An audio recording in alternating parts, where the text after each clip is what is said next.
दोस्तों नमस्कार। एक काम कीजिए, अभी अपनी कोहनी मोड़िए और उस उभार को देखिए जो बाह में आया। यह उभार दुनिया की सबसे मशहूर मांसपेशी है। हर बच्चा जानता है इसे, हर जिम जाने वाला चाहता है इसे, लेकिन बहुत कम लोग जानते हैं कि इस उभार के पीछे सिर्फ एक मांसपेशी नहीं है, बल्कि मांसपेशियों का एक पूरा परिवार है जो मिलकर आपकी बाह को उठाने, मोड़ने, घुमाने और पकड़ने की ताकत देता है। आज हम उसी परिवार से मिलेंगे, ऊपरी बाह से शुरू करेंगे और कलाई तक पहुंचेंगे। हर मांसपेशी की कहानी समझेंगे, वह कहां से शुरू होती है, कहां जाकर जुड़ती है, क्या काम करती है और उसे ट्रेन करने के लिए कौन सी एक्सरसाइज सबसे अच्छी है। तो चलिए शुरू करते हैं। पहली मांसपेशी बाइसेप्स ब्रैकियाई। यह नाम दो लैटिन शब्दों से बना है। बाई यानी दो और सेप्स यानी सिर, यानी दो सिरों वाली मांसपेशी। और सच में बाइसेप्स के दो हिस्से होते हैं। लॉन्ग हेड बाह के बाहरी तरफ, यह वह हिस्सा है जो बाइसेप्स को ऊंचाई और पीक देता है। दूसरा है शॉर्ट हेड बाह के अंदरूनी तरफ, यह बाइसेप्स को चौड़ाई देता है। इसकी ओरिजिन, लॉन्ग हेड की ओरिजिन स्कैपुला पर एक जगह से जिसे सुप्राग्लेनोइड ट्यूबरकल कहते हैं, यानी ग्लेनोइड कैविटी के ठीक ऊपर का उभार। यह टेंडन शोल्डर जॉइंट के अंदर से गुजरता है जो इसे बहुत वल्नरेबल बनाता है। और यही लॉन्ग हेड बाइसेप्स टेंडन कंधे की बहुत कॉमन इंजरी है। दूसरा है शॉर्ट हेड। इसकी ओरिजिन स्कैपुला के कोराकॉइड प्रोसेस से है, यानी वही जगह जहां पेक्टोरालिस माइनर जुड़ता है। इसका इंजर्शन दोनों हिस्से मिलकर रेडियस यानी फोर आर्म की बाहरी हड्डी के ऊपरी हिस्से पर जुड़ते हैं, जिसे रेडियल ट्यूबरोसिटी कहते हैं। इसका काम है कोहनी को मोड़ना, एल्बो फ्लैक्शन। यह बाइसेप्स का सबसे मुख्य काम है। हथेली ऊपर घुमाना, सुपिनेशन, यह बाइसेप्स का दूसरा बहुत इंपॉर्टेंट काम है जिसे बहुत लोग नहीं जानते। जब आप हथेली को ऊपर की तरफ घुमाते हैं, जैसे सूप का कटोरा उठाना हो, तो बाइसेप्स बहुत पावरफुली काम करता है। यही कारण है कि सुपिनेटेड यानी हथेली ऊपर रखकर कर्ल करने पर बाइसेप्स सबसे ज्यादा एक्टिवेट होता है। नेक्स्ट है बाह को आगे उठाना, shoulder flexion. Long head shoulder flexion में भी थोड़ा काम करता है। इनकी exercises: barbell curl, dumbbell curl, incline dumbbell curl, preacher curl, concentration curl. एक ज़रूरी बात, बाइसेप्स को ट्रेन करते समय हमेशा टॉप पर हथेली को थोड़ा बाहर की तरफ घुमाएं, यानी एक्स्ट्रा सुपिनेशन करें। इससे बाइसेप्स पूरी तरह स्क्वीज होता है और कॉन्ट्रैक्शन मैक्सिमम होता है। दूसरी मांसपेशी है ब्रैकियालिस। यह मांसपेशी बाइसेप्स के नीचे छुपी होती है, लेकिन यह बाइसेप्स से भी ज़्यादा पावरफुल एल्बो फ्लेक्सर है। और एक बात जो बहुत कम लोग जानते हैं, ब्रैकियालिस जितना डेवलप होगा बाइसेप्स उतना ऊंचा दिखेगा, क्योंकि यह नीचे से बाइसेप्स को ऊपर की तरफ धकेलता है। यानी अगर सच में बड़ा बाइसेप्स चाहिए तो ब्रैकियालिस ट्रेन करना ज़रूरी है। इसकी ओरिजिन ह्यूमरस यानी बाह की हड्डी के निचले आधे हिस्से की आगे की तरफ है। इसका इंजर्शन अल्ना यानी फोर आर्म की अंदरूनी हड्डी के ऊपरी हिस्से पर, जिसे कोरोनॉइड प्रोसेस और अल्नर ट्यूबरोसिटी कहते हैं। इसका सिर्फ एक काम है, कोहनी मोड़ना, एल्बो फ्लैक्शन। लेकिन इसमें एक खास बात है, ब्रैकियालिस हथेली किसी भी डायरेक्शन में हो यह काम करता है, चाहे हथेली ऊपर हो, नीचे हो या बगल में, ब्रैकियालिस हमेशा काम करता है। जबकि बाइसेप्स सुपिनेटेड यानी हथेली ऊपर होने पर ही सबसे ज़्यादा काम करता है। इसकी एक्सरसाइज है हैमर कर्ल, दूसरी है रिवर्स कर्ल, तीसरी है क्रॉस बॉडी हैमर कर्ल। अब तीसरी मांसपेशी ब्रैकियोरेडियालिस। यह एक इंटरेस्टिंग मांसपेशी है क्योंकि यह फोर आर्म में है, लेकिन काम करती है कोहनी पर। यह फोर आर्म की सबसे बाहरी और सबसे प्रोमिनेंट मांसपेशी है, जो फोर आर्म को वह मस्कुलर लुक देती है जो बाह को पावरफुल दिखाता है। इसकी ओरिजिन ह्यूमरस के निचली बाहरी हिस्से से है, जिसे लैटरल सुप्राकॉन्डिलर रिज कहते हैं। इसका इंजर्शन रेडियस की निचले सिरे पर है, जिसे स्टाइलॉइड प्रोसेस ऑफ रेडियस कहते हैं, यानी कलाई के पास। और इसका काम कोहनी मोड़ना, एल्बो फ्लेक्शन है, खास तौर पर तब जब हथेली न्यूट्रल पोजीशन में हो, यानी न ऊपर न नीचे। इसकी exercises hammer curl, reverse curl. अब तक हमने ऊपरी बाह के आगे की मांसपेशियां समझी। अब आते हैं ऊपरी बाह के पीछे की सबसे बड़ी मांसपेशी पर, ट्राइसेप्स ब्रैकियाई। ट्राइसेप्स ब्रैकियाई, ट्राई यानी 3, सेप्स यानी सिर, 3 सिरों वाली मांसपेशी। और एक बहुत ज़रूरी बात, बाह का 2/3 हिस्सा ट्राइसेप्स है, यानी अगर बड़ी बाह चाहिए तो ट्राइसेप्स ट्रेन करना बाइसेप्स से ज़्यादा ज़रूरी है। ट्राइसेप्स के 3 हिस्से, लॉन्ग हेड, बाह के पीछे ऊपर की तरफ, यह सबसे बड़ा हिस्सा है और इसीलिए यह सबसे ज़्यादा डेवलप करने योग्य है। दूसरा है लैटरल हेड, बाह के पीछे बाहर की तरफ। यह ट्राइसेप्स को वह हॉर्स शू शेप देता है जो साइड से दिखती है। मेडियल हेड, बाह के पीछे अंदरूनी तरफ है, गहराई में। यह हर प्रेसिंग मूवमेंट में एक्टिवेट रहता है। इसकी ओरिजिन देखते हैं। लॉन्ग हेड की ओरिजिन स्कैपुला के इंफ्राग्लेनॉइड ट्यूबरकल से, यानी ग्लेनॉइड कैविटी के ठीक नीचे का उभार। चूंकि लॉन्ग हेड स्कैपुला से जुड़ता है, इसलिए यह शोल्डर एक्सटेंशन में भी थोड़ा काम करता है। लैटरल हेड, इसका ओरिजिन ह्यूमरस के पीछे के ऊपरी हिस्से से है। मेडियल हेड का ओरिजिन ह्यूमरस के पीछे के निचले हिस्से पर पूरी लंबाई पर है। इसका इंजर्शन, तीनों हिस्से मिलकर अल्ना के ऊपरी सिरे पर जुड़ते हैं, जिसे ओलिक्रेनॉन प्रोसेस कहते हैं। यही वह हड्डी है जो कोहनी के पीछे उभरी हुई दिखती है।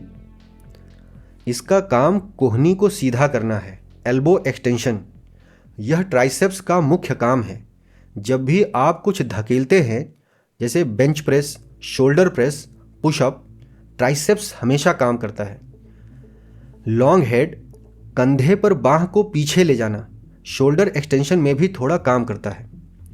इनकी exercises, close grip bench press, triceps dips, skull crusher, overhead triceps extension, triceps push down, diamond pushup. अब एक ज़रूरी बात, लॉन्ग हेड को ट्रेन करने के लिए ओवरहेड पोजीशन ज़रूरी है, क्योंकि इसी पोजीशन में लॉन्ग हेड पूरी तरह स्ट्रेच होता है। इसीलिए हर ट्राइसेप्स वर्कआउट में कम से कम एक ओवरहेड एक्सरसाइज होनी चाहिए। अब ऊपरी बाह से नीचे आते हैं, फोर आर्म की मांसपेशियों पर। फोर आर्म की मांसपेशियों को 2 ग्रुप्स में समझेंगे। पहला ग्रुप है प्रोनेटर्स, यानी हथेली को नीचे घुमाने वाली मांसपेशियां। दूसरा ग्रुप है रिस्ट फ्लैक्सर्स और एक्सटेंसर्स, यानी कलाई को मोड़ने और सीधा करने वाली मांसपेशियां। चौथी मांसपेशी है प्रोनेटर टेरेस। प्रोनेटर यानी हथेली को नीचे घुमाने वाला, टेरेस यानी गोल और लंबा। इसकी ओरिजिन 2 जगहों से है। पहली जगह है ह्यूमरस के निचले अंदरूनी हिस्से से, जिसे मेडियल एपिकोंडाइल कहते हैं। यह वह उभार है जो कोहनी के अंदरूनी तरफ महसूस होता है। दूसरी जगह है अल्ना के कोरोनॉइड प्रोसेस से, और इसका इंजर्शन है रेडियस की बाहरी सतह के बीच में। और इसका काम हथेली को नीचे घुमाना, प्रोनेशन है, यानी हाथ को इस तरह घुमाना जैसे मेज पर हाथ रख रहे हों।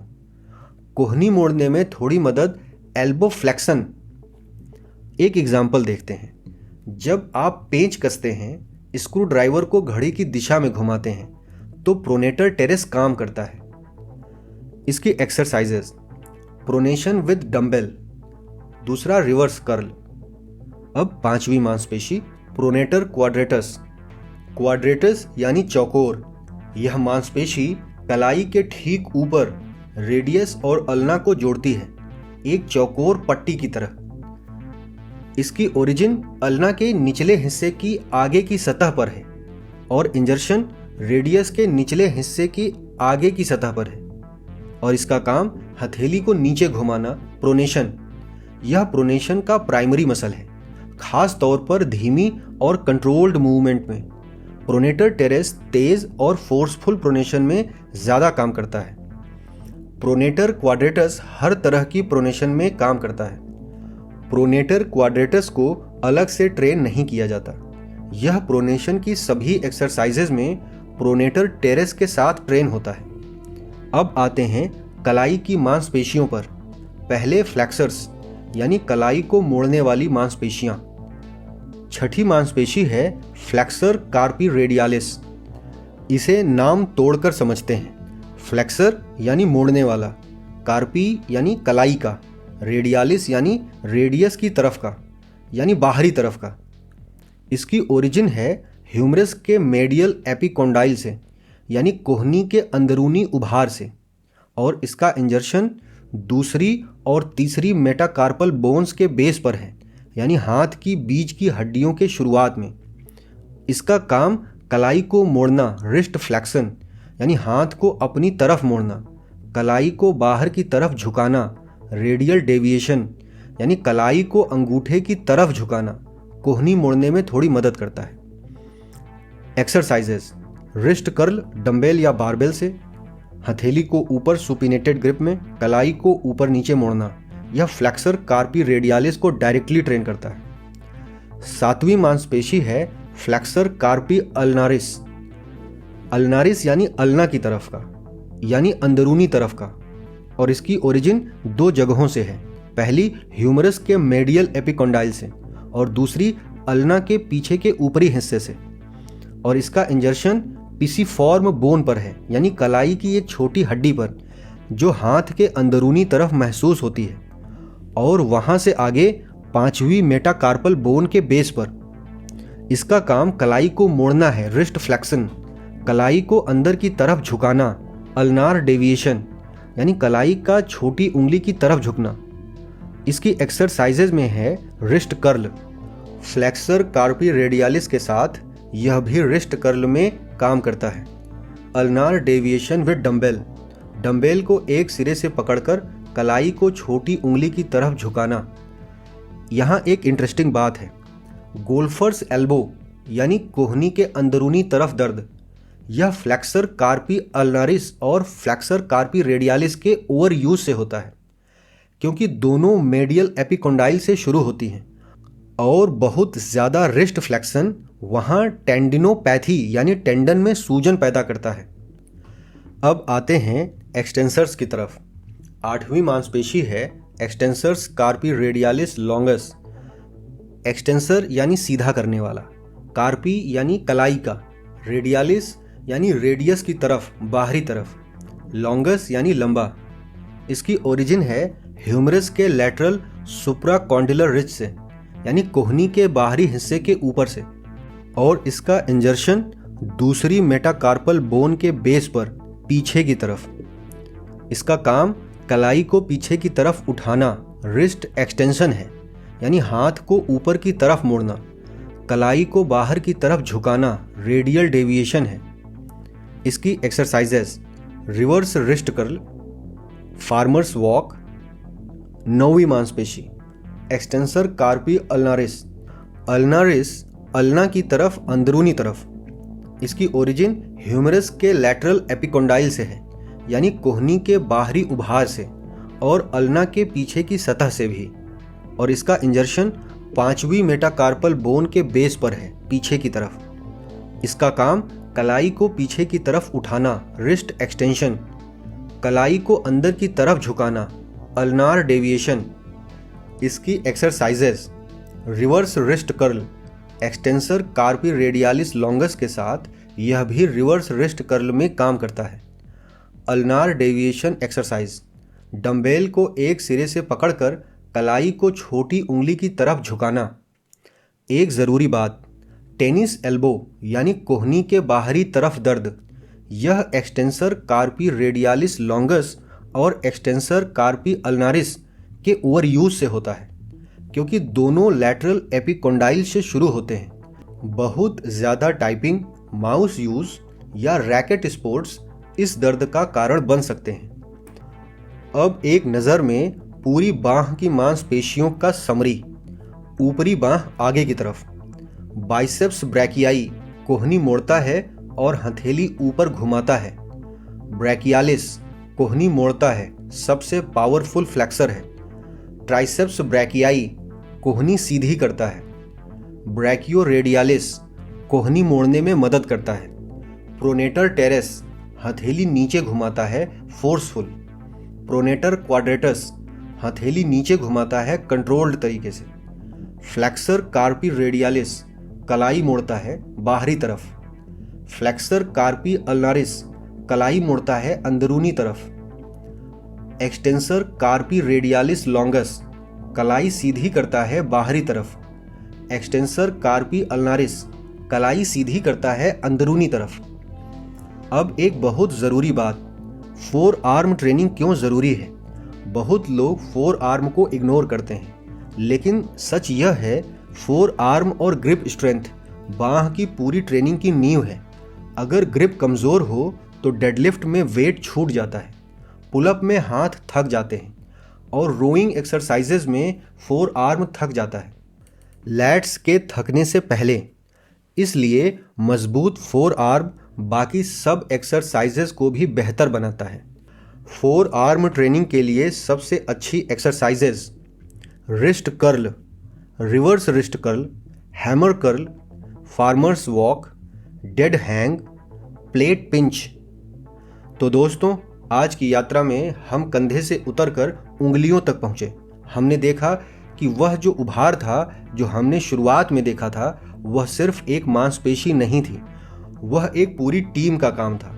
बाइसेप्स का, ब्रैकियालिस का, ब्रैकियोरेडियालिस का और नीचे फोर आर्म की उन मांसपेशियों का जो हर पल हमारी पकड़ को मजबूत रखती हैं। अगली बार जब आप कुछ उठाएं, कोई बर्तन, कोई थैला, कोई बच्चा, तो याद आए कि वह उठाना सिर्फ हाथ का काम नहीं था, वह था इन सभी मांसपेशियों का एक साथ मिलकर एक पल में आपका साथ देना। तो दोस्तों, आज की वीडियो में बस इतना ही। अगर यह वीडियो आपको पसंद आई हो और लगे कि यह जानकारी दूसरों के काम भी आ सकती है तो लाइक ज़रूर करें, शेयर करें अपने उन दोस्तों और परिवार के साथ जो अपने शरीर को समझना चाहते हैं, और सब्सक्राइब करना न भूलें ताकि इस सीरीज़ की अगली वीडियो आप तक सबसे पहले पहुँचे। मिलते हैं अगली वीडियो में।